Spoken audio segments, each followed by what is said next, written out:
예, 여러분 안녕하십니까? 네, 빠박쌤이에요. 자, 이번에 물화생지썰 주제는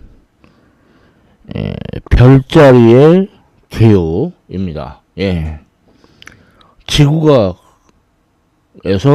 뭐 천문학 분야라고 할 수 있죠. 예. 보통 사람들이 별자리 되게 어떤 낭만 그렇게 좋아하는데 이거 이제 과학적으로 얘기하려니까 낭만이 조금 좀 깨지는 뭐 그럴 수도 있죠. 자, 시작해 보겠습니다. 자, 우선 별자리를 다루려면은 좌표계를 설정을 해야 돼요. 그래서 제일 쉬운 좌표계가 지평좌표계예요. 그래서 그 뭐 유튜브에 보면은 어떻게 지평좌표계로 고정을 하셨죠? 라고 귀신한테 물어보라고. 왜냐면은 이제 지구가 사실 되게 빠르게 운동을 하죠. 그런데 우리 사람은 이제 중력으로 고정되어 있는 거지만 귀신이 중력을 받나? 근데 어떻게 고정이 되어 있지? 뭐 그런 약간의 이제 그 우스갯소리죠. 그래서 지평좌표계는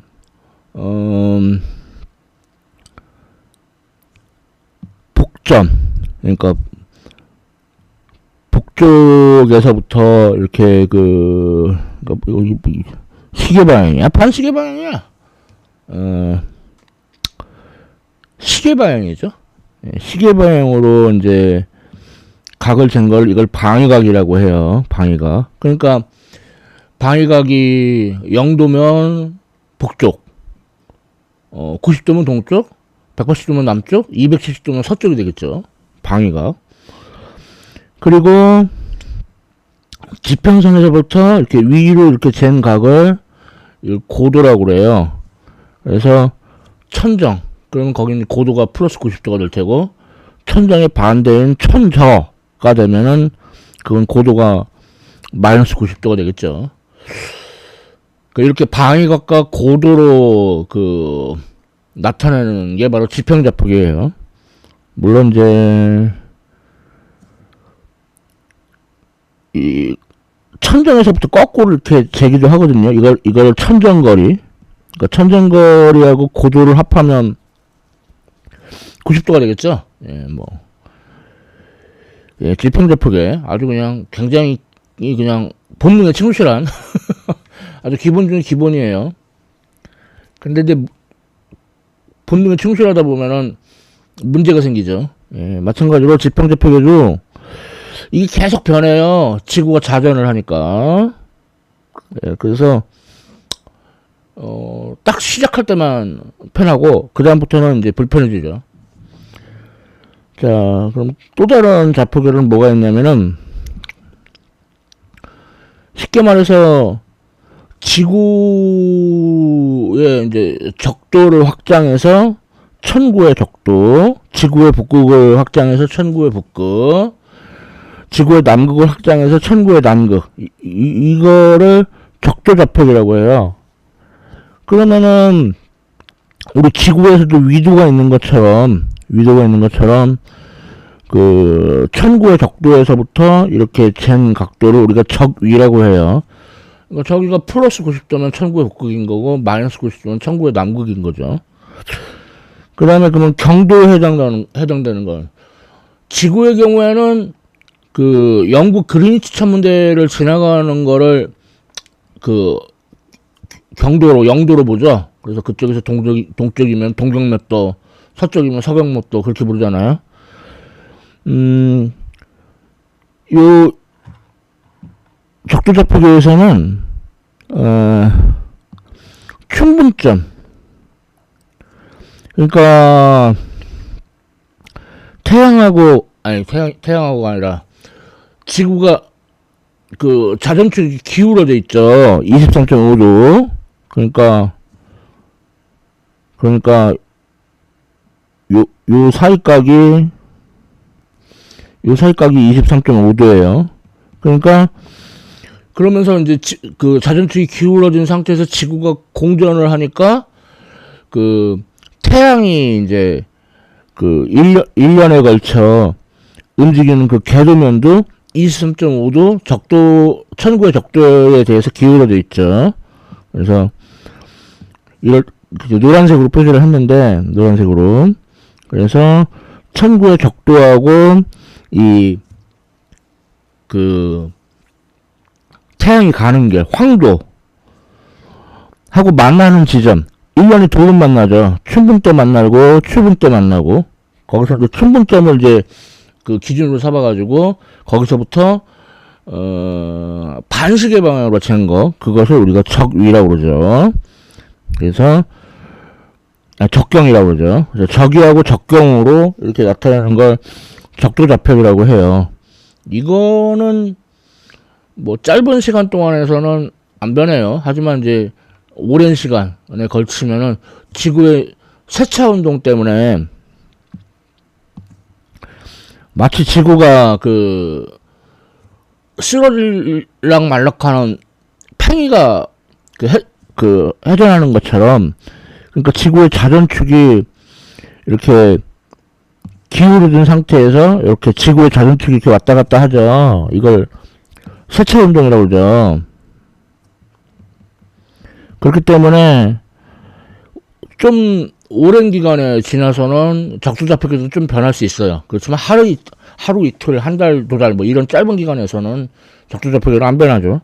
그러니까 천문학에서는 적도좌표계를 애용해요. 그 다음에 황도좌표계도 있는데, 그러니까 왜냐면은 그 태양 주위를 도는 행성, 목토 뭐랬냐, 수금지와 목토 천해, 걔네들이 다 그 황도 근처에 모인단 말이에요. 그러니까 그런 그 태양계 행성들을 다룰 때는, 그러니까 그럴 때는 황도면을 기준으로 하는 게 더 좋겠죠. 그러니까 요런 게 이제 태양계 그 행성에 대해서 다룰 때 황도좌표기를 사용합니다. 그래서 얘도 이제 마찬가지로 그 황도면에 대해서 잰게 황위, 그 다음에 춘분점에서부터 이렇게 반시계 방향으로 잰게 황경, 이게 황도좌표기죠. 참고로 황도가 태양이 가는 길이잖아요. 달이 가는 길은 뭐라고 하는지 알아요? 백도라고 해요. 백도. 웃기죠. 황도 백도. 그러니까 노란 복숭아 백도, 흰 복숭아. 예, 뭐 말장난이었어요. 예, 이런 좌표계 얘기를 하고, 자, 그래서 이제 별자리에 이제 현대 별자리로 이제 재정되어 가는 과정을 보면은, 시작은 또 프톨레마이오스, 클라우디우스 프톨레마이오스, 이제 영어권에서는 톨레미 그렇게 많이 부르죠. 이 사람이 48개의 고대 별자리를 정리를 했어요. 이 중에 아르고자리 한 개만 빼고는 현대 별자리로 다 들어갔어요. 47개. 자, 그 다음에 이제 파체스 폴란시우스라는 사람인데, 이 사람은 이제 별자리를 한 3개 정도 추가해줬어요. 그러니까 비둘기 자리, 기린 자리, 웨플소, 그러니까 뿔 한 개 있는 거, 그런 3개를 추가했고요. 그 다음은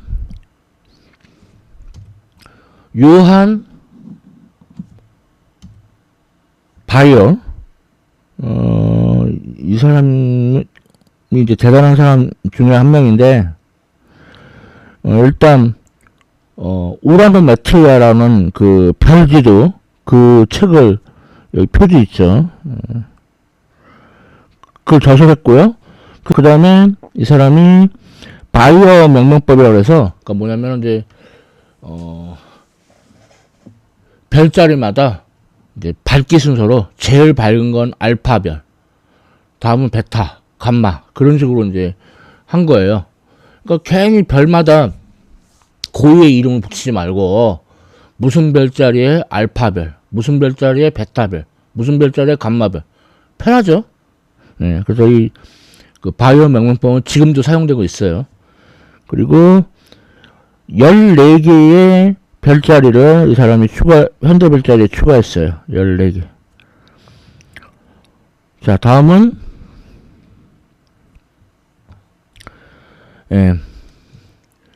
요하네스 허벨리우스. 이 사람은 7개의 별자리를 추가를 했어요. 그 다음에 이제 마지막으로 아벨 니콜라 루이드 라카유. 그치. 이 사람은 이제 17개를 추가를 했어요. 그래가지고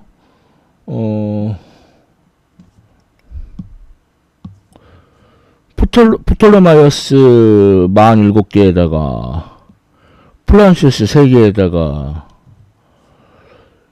그 다음에 요한바이어 14개, 그리고 허벨리우스 7개,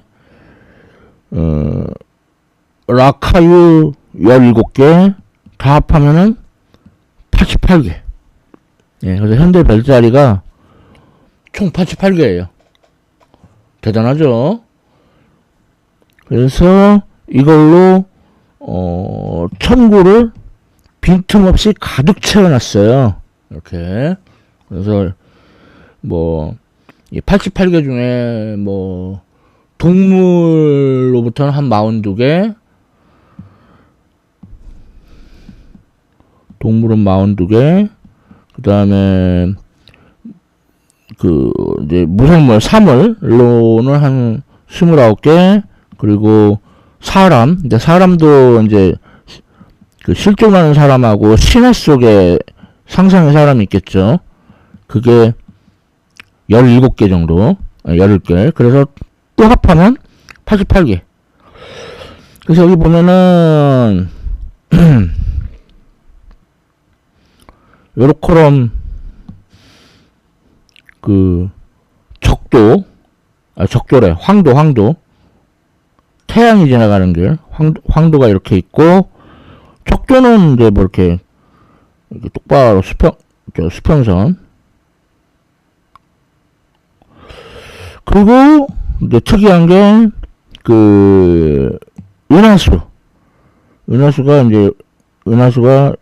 잘 안 보이네.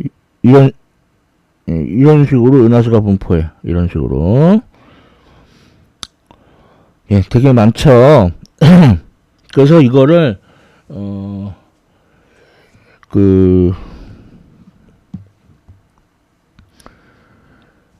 도널드 하워드 맨젤이라는 사람이 이제 A Field Guide to the Stars and Planets라는 책을 적으면서 여기서 별자리 가족이라고 해가지고 묶어가지고 이제 그 책을 썼어요.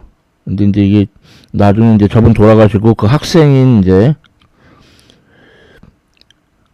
제이 마이런 패서초프 이분이 이제 이어받아가지고 개정판까지 쓰고 했는데, 그래서 저도 이 별자리 가족 개념으로 그 88개의 현대 별자리 얘기를 하려고 합니다.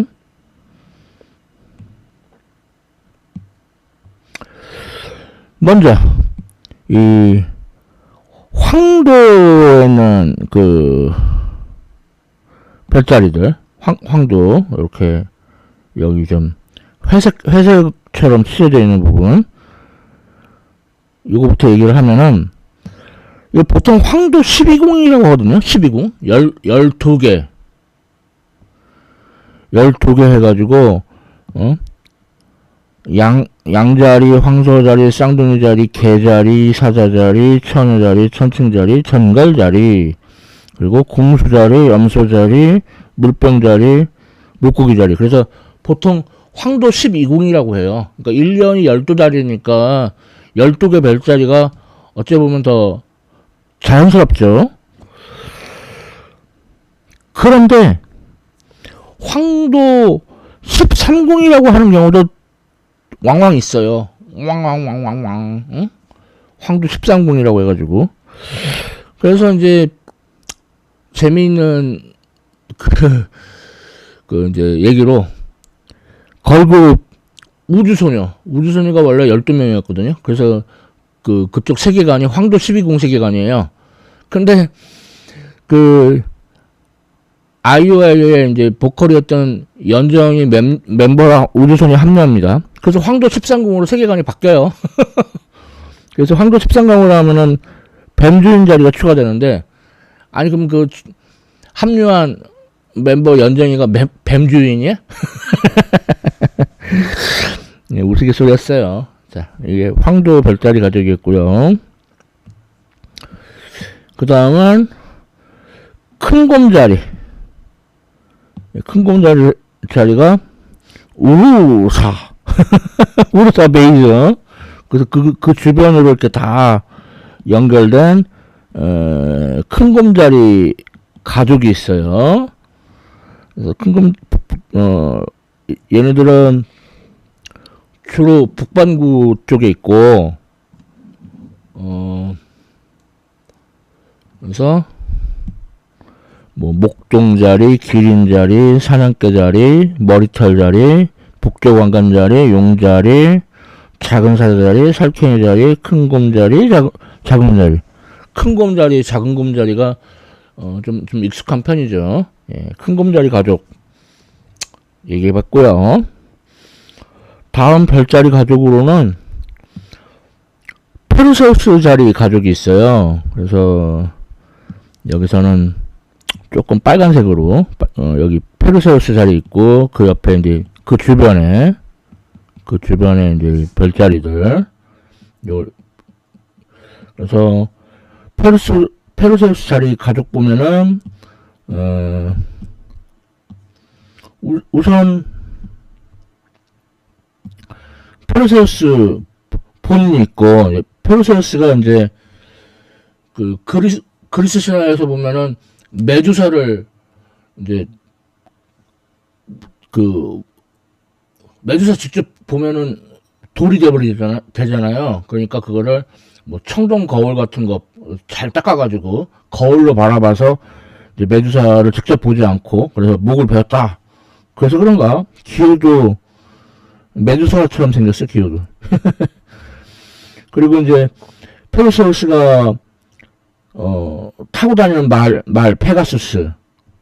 그 다음에 그래가지고 이제 메두사를 죽이고 안드로메다 공주를 구출을 하죠. 안드로메다가 공주. 근데 안드로메다의 엄마 아빠, 그러니까 왕하고 왕비, 그러니까 세페우스하고 카시오페이아, 이런 걸 이제 다 합쳐가지고 마차부자리, 고래자리, 도마뱀자리, 삼각함자리 이렇게 다 합쳐서 페르세우스 자리 가족이라고 합니다. 그러면은 여기서 우리 천구의 북극을 찾는 거를 한번 해볼 수가 있어요. 자, 그래서 보면은 이제 큰 곰자리에 흔히 북두칠성이라고 해가지고 주걱 모양으로 하나, 둘, 셋, 넷, 다섯, 여섯 주걱 모양으로 이렇게 돼 있죠. 그래서 이제 여기서 이제 요거에 뭐 4배에서 5배 하나, 둘, 셋, 넷, 한 4.5배 이렇게 북극선을 찾거나, 아니면은 카시오페이아 자리 얘 이제 보면은 이렇게 W 모양으로 이렇게 돼 있거든요. 카시오페이아 자리. 그래서 여기서 뭐 뚜뚜뚜뚜 연장해가지고, 그래서 요 길이에 얘도 한 4배에서 5배. 하나, 둘, 셋, 넷, 뭐, 이렇게 얼추. 이런 식으로 해서 북극성을 찾죠. 천구의 북극을 찾죠. 엄밀히는 북극성도 조금 천구의 북극에서 벗어나 있긴 하지만, 뭐, 꽤 가까운 편이고, 그리고 북극성도 사실 좀 밝지가 못해요. 한 2등승밖에 안 하는데, 주변에 밝은 별이 없다 보니까, 상대적으로 잘 보여요. 천구의 북극은 이렇게 찾죠. 자, 다음 별자리 가족은, 헤르큘레스 자리. 이제, 지금, 미국식으로 읽었는데, 그리스식으로 하면 헤라클레스. 그래가지고, 보면은, 녹색. 상당히 넓어요. 그래서 여기 북반구하고 남반구까지 이렇게 걸쳐있는 상당히 많은 별자리들이 모여 있어요. 무려 19개나. 그런데, 아마도 그 헤라클레스가 광기에 사로잡혀가지고 그 헤라 여신에 의해 가지고 미쳐버려요. 그래가지고 자기 가족을 막 살해하고 막 그랬거든. 그래서 나중에 뭐라고 해야 될까?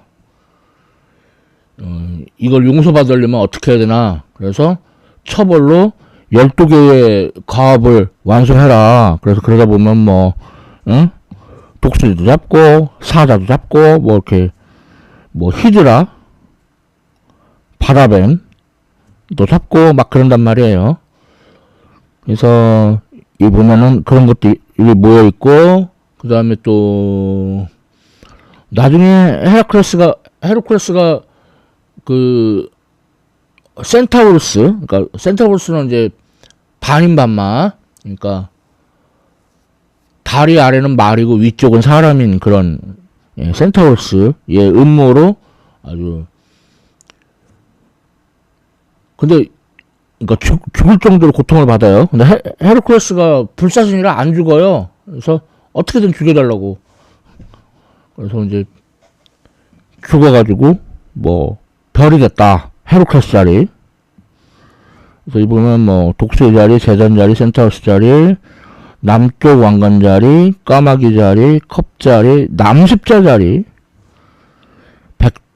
백조 자리, 헤르큘레스 자리, 바다뱀 자리, 이리 자리, 검은고 자리, 뱀주인 자리, 화살 자리, 방패 자리, 뱀 자리, 육분의 자리, 남쪽 삼각형 자리, 여우 자리. 어우, 19개네. 엄청 많죠. 그래서 뭐 이런 것만 해도 막 관련 컨텐츠를 막 여러 개 만들어낼 수 있을 것 같아요. 자, 그러면 이 자리, 헤르큘레스 자리 가족도 다뤘으니까 이번에는 천구의 남극 찾기를 한번 해봅시다. 그러니까 우리는 북반구에 사니까 저쪽 남반구 쪽 하늘을 잘 모르는데, 남반구 하늘을 보면은 이 남십자성이라고, 남십자 별자리,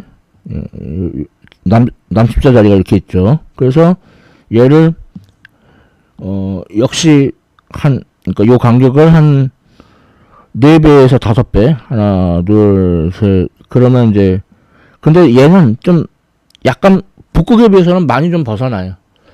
이렇게 하기도 하고, 또 다른 방법으로는 그 옆에 센타우루스 자리에 알파별, 알파 센타우리 많이 들어봤죠. 그 다음에 베타 센타우리, 베타별, 이건 뭐 하다르라는 고유 이름이 있긴 한데, 얘도 연장을 시켜. 그래서 이 둘이 만나는 곳이 바로 천구의 남극이다. 남극성은 없어요. 뭐 있긴 있는데 뭐 가까운 별이 되게 어두워. 한 5등급 되게. 그래서 거의 맨눈으로는 잘 안 보여요. 그래서 밝은 별이 없기 때문에 천구의 남극은 이런 식으로 찾습니다. 근데 우리 이제 북반구에 사니까 잘 모르죠. 자, 다음 별자리 가족으로는 오리온 자리. 오리온 자리도 보면은, 조금 작죠? 작아요. 주황색. 좀 작아요. 그래서 보면은, 예, 오리온은 이제 유명한 사냥꾼이에요. 그리고 이제 큰 개자리, 작은 개자리, 이거는 오리온이 부리던 사냥개라는 얘기가 있고, 토끼 자리는 사냥감이고, 웹풀스 자리, 쉽게 말해서 유니콘인데 얘는 몰라요. 아무튼 이렇게 이거 오리온 자리 가족이라고 하고요. 자, 다음은 헤븐리 워러스, 하늘의 물? 그러니까 물하고 관련된 건데, 보면은 여기 하늘색, 얘는 이쪽에 또 하나 또 떨어져 있네. 아무튼 이렇게 하늘색. 그래서 보면은 뭐 용골 자리, 비둘기 자리, 돌고래 자리, 조랑말 자리, 에리다누스 자리, 남쪽 물고기 자리, 고물 자리, 나침반 자리, 돛자리. 근데 여기서 현대 별자리에서 제외된 아르고 자리가 4개로 나뉘어가지고, 그 중에 이제 3개, 채택이 됐어요. 현대 별자리로. 그래서 용골 자리. 용골은 뭐냐면은, 배 밑바닥에 보면 이제 중앙선, 그러니까 사람으로 치면은 척추라고 할 수 있죠. 그리고 고물은, 요거는 배 끝부분을 말해요. 선미. 돛자리는 알겠죠? 예. 하여튼, 얘네들 합쳐가지고, 헤븐리 워러스 패밀리라고 부릅니다. 자, 다음은 이제, 바이어 가죠. 그러니까, 요한 바이어가 이제, 추가한, 그러니까, 얘도 이제 주로 이제, 남반구에 있죠. 노란색. 그래서, 여기는 주로, 새나, 그러니까 조류나 포유류들이 많아요. 보면은, 극락주 자리, 카멜로온 자리, 황새치 자리, 조르미 자리, 물뱀 자리, 인디언 자리, 파리 자리, 공작 자리, 불사조 자리, 큰부리새 자리, 날치 자리. 예. 요한 바이어 이름을 딴 별자리 가족이었고요. 자, 다음은 라카유가 추가한, 그러니까 이것도 주로 남반구에 있고, 요 보라색, 조금 지금 나눠 있죠. 이렇게 좀 틈새를 많이 메꾸고 있어요. 자, 그래서 라카유가 추가한 가족인데, 보면은 이제 공기 펌프 자리, 조각칼 자리, 컴퍼스 자리, 화로 자리, 시계 자리, 테이블 산 자리, 현무경 자리, 직각자 자리, 8분의 자리, 화가 자리, 그물 자리, 조각가 자리, 망원경 자리. 그러니까 얘는 이제 주로 천문학에 이제 별 관측하는데 사용하는 도구, 그런데 필요한 도구의 이름을 따서 지어졌어요. 자, 이렇게 해가지고 별자리의 개요, 현대 별자리 88개가 있는데, 아주 좀 재밌게 황도 별자리, 큰금자리, 그 다음에 페르스 자리, 헤르쿠레스 자리, 오리온 자리, 그 다음에 헤븐리 워러스 가족, 바이어 가족, 라카유 가족, 이렇게 나눠가지고 현대 별자리를 다 살펴봤습니다. 원래 별자리 하면 낭만이 가득해야 되는데, 낭만을 좀 깨버리는 예. 박쌤의 물화생지설 예. 별자리의 개요에 대해서 예. 다뤄봤습니다. 예. 지금까지 시청해주셔서 감사합니다.